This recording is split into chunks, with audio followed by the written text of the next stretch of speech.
that's what happened to the Christians. They needed somebody to lay everything off onto. I'm a sinner. I'm bad, man. I can't live up to all the stuff I did. God's going to punish me, man. Oh, wait a minute.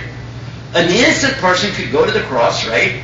And they can take all my sins for me. Hey, great idea. As long as you're going, by the way, as you're passing back, you're going to the cross? Are you? Okay, take some of these. Here, take them all. Here we go. But I got an email. From a Christian. We've been on our websites. Our website's IslamTomorrow.com, Islam yesterday, IslamAlways.com. You see how I sneak those commercials in there?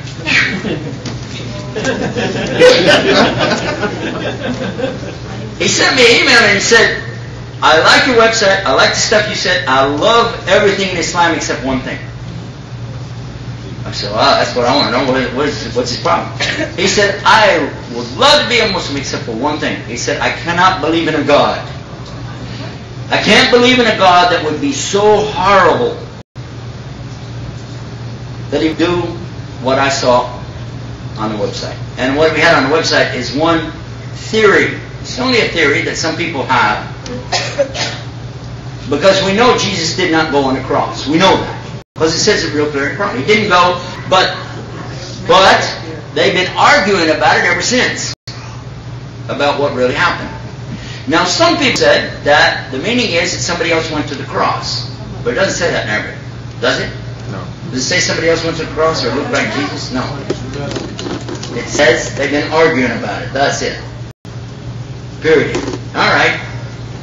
But some have said maybe it was like Judas Thomas Iscariot, who was the one that sold Jesus out for 30 pieces of silver, and maybe he went to the cross because he looked like him, his name being Thomas. That was one of his names, Judas Thomas Iscariot. And Thomas is from the Aramaic word Tawam, which means twin. Dead ringer, looked like Jesus, went to the cross, and that would explain why he said, Eli, Eli, lama sabachthani, my God, why have you done this to me?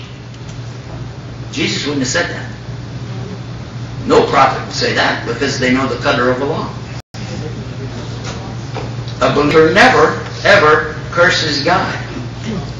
Never. No matter what happens to them, they say, Alhamdulillah, and they make sabr, and they're patient, and it's good for them. But it's only in the case of a believer.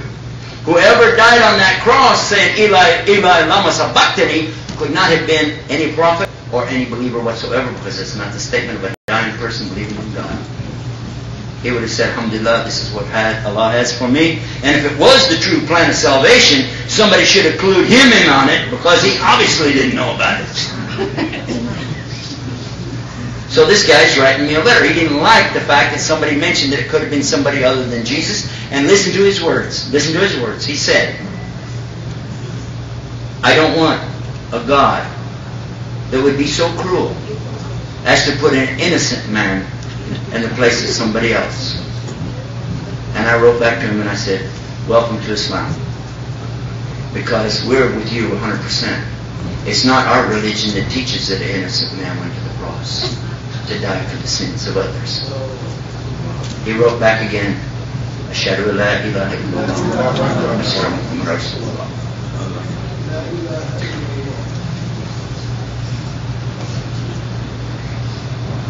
Alhamdulillah, a gentleman that had spent the day with us at the open house over in Arlington was very, very knowledgeable in the Bible. He knew a lot more about it than I do, because he's read it in the Jewish and in the Aramaic. He studied so many manuscripts, and he was bringing arguments that only because alhamdulillah Allah guided me, I could give him answers to, because it was very technical things that he was mentioning. But the key keeps coming back to this. We do have the original and you don't. Bottom line, you don't have the original and we do. Wake up and smell the coffee. Guess what? Allah guided him last night. Right after the salah. The Imam was reading in the salah something that I had been talking about the condition of the humanity and how ungrateful we really are. And he was reading from the Quran and everybody started crying. You know what happens in Ramadan? Usually people start crying out loud, like, really crying in the salah. And then he read another surah in Juz Amma. I can't do it. I just tell you that it's very powerful, because Allah subhanahu wa ta'ala says, O mankind, how could you be so ungrateful to your Lord, who created you in the form or shape that He wills? How could you be so ungrateful? And Allah is saying this to us. And right then, all the brothers in the front row was crying and sobbing. Imam was choking up. And I was thinking that all of a sudden, I thought about this man. He's sitting there watching us. And he's probably wondering, what are these guys doing, man? What's this? And so when it was over, as soon as we finished the salah, assalamu alaikum, assalamu alaikum, I tried to look over to see where was he. And I couldn't see him. And I said, darn, he got away. I just wanted one more shot at this guy. Because I felt like, he was so close. Well, then, of course, people come around and everything started talking, and I couldn't get back there. And I tried. It takes me, after Jummah, by the way, it takes about 1.5 hours to walk to the door. I can't. And hugging and shaking hands and, all this stuff. Alhamdulillah. So, within about 15 minutes, though, I heard the Imam on the microphone somewhere, I heard say, Ashhadu la ilaha illallah, and I heard somebody saying, Ashhadu la ilaha illallah. I said, what's this? And they were saying, Allahu Akbar, Allahu Akbar. I said, who made shahada? Who made shahada? They said, you remember that guy that's sitting back there, you told him to move closer? I said, yeah. They said, he just made shahada. I said, Alhamdulillah, Rabbil Alameen, who Allah Jalla Muslim. Another person, saved from the fire of hell. What is it to be a Muslim? Do you have to get registered in a mosque and then fill out a form? You do in the church. When I wanted to be confirmed in the church, I had to fill out paperwork, and my mother had to sign it, and then I had to do all this kind of stuff and say this and say that, and then they're going to put you in the water and come out of there, and then you got to get a towel and all that stuff. But anyway,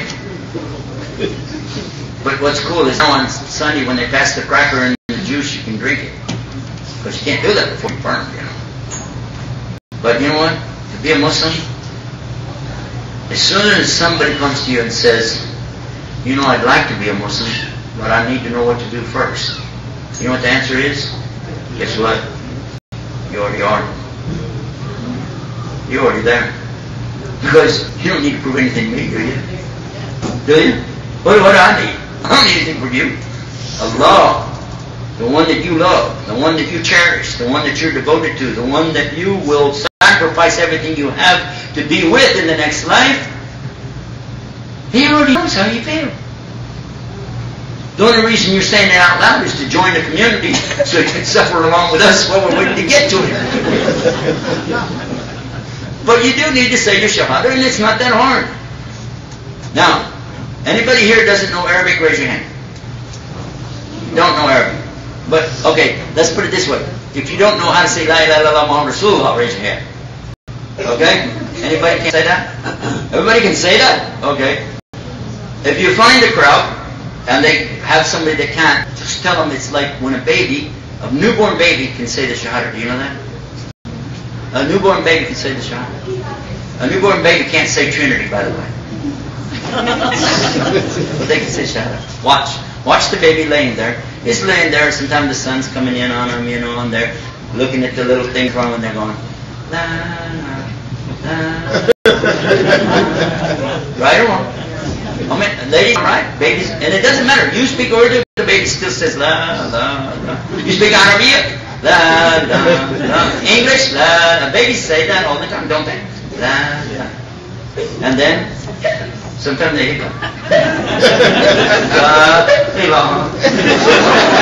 I'm scratching that one.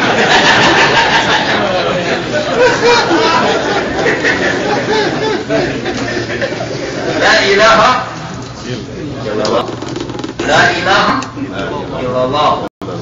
La means no. It's easy to learn this in Arabic. Why? Go to any Arab home where they have children, and you'll learn the word no immediately.